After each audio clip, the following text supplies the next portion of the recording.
Trump's tariff war is backfiring and America is paying the price.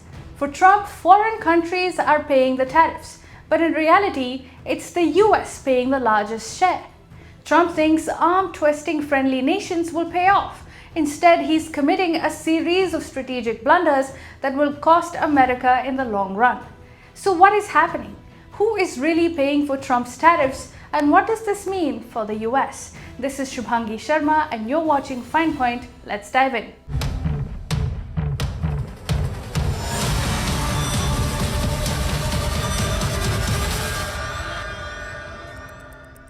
Donald Trump's second stint in the White House was meant to mark a return to economic nationalism, a revival of his signature America First agenda.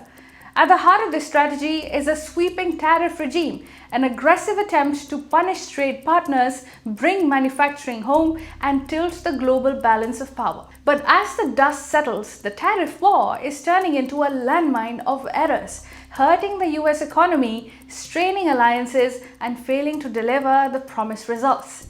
The US is now heading towards high inflation and slow growth. Now, Trump likes to say that tariffs are paid by foreign countries. The reality, though, is starkly different. Goldman Sachs estimates that the USA will pay 75% of the tariffs. So it is mostly American consumers and businesses that are footing the bill. US manufacturers, already stretched by high borrowing costs, are absorbing billions in added costs for imported components. Those costs are now trickling down to US consumers. As per Goldman Sachs, the American households will face an extra $5,200 annually in price increases. Inflation, which had cooled briefly, is rising again, with the consumer price index ticking up in response to the tariff shock.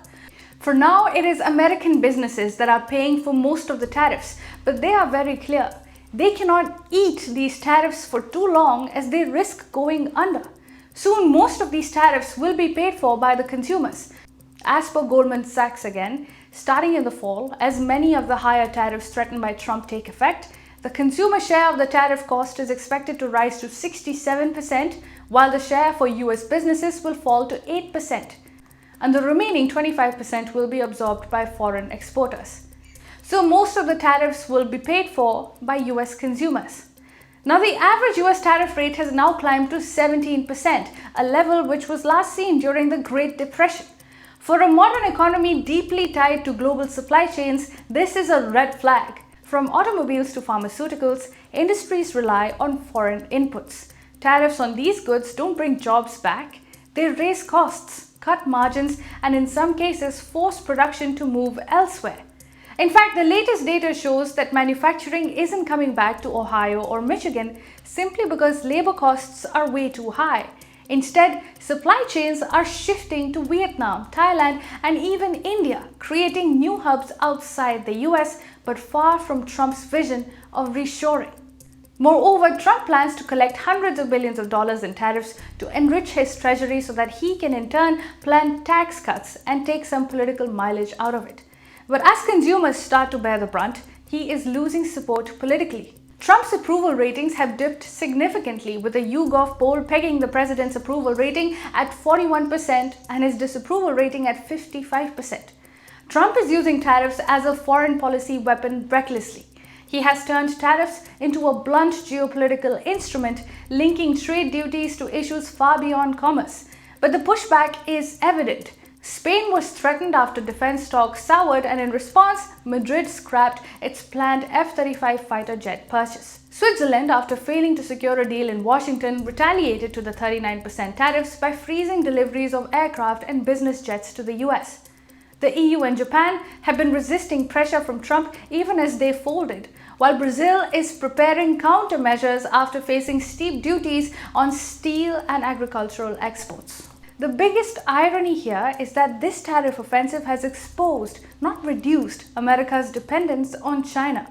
Despite Trump's rhetoric, US imports from China remain significant, and many made in Vietnam and made in Thailand products still contain Chinese components.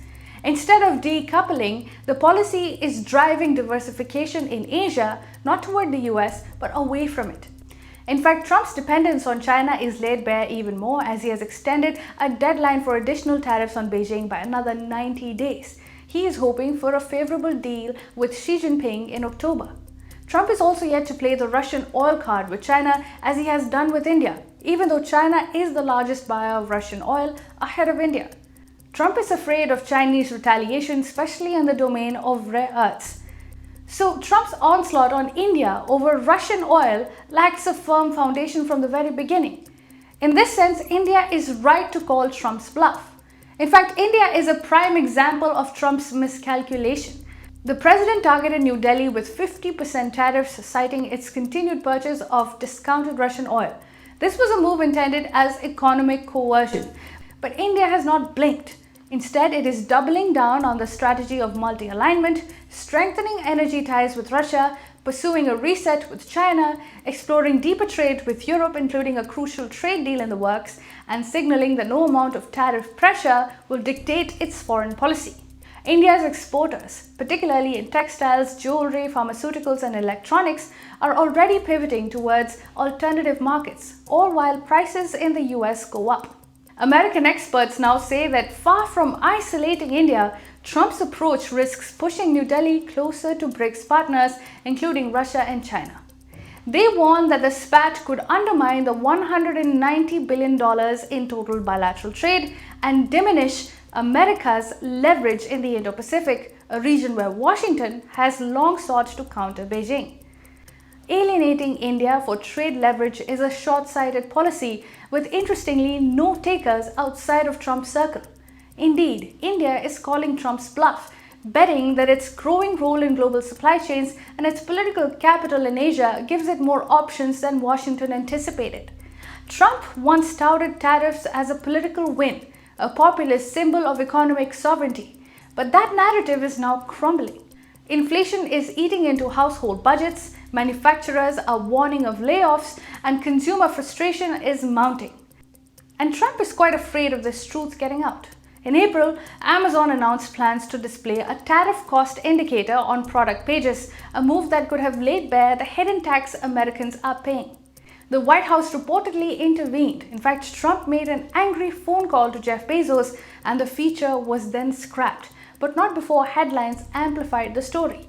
It is quite clear that Trump would be under tremendous pressure if consumers start to realize that they're the ones paying for these tariffs.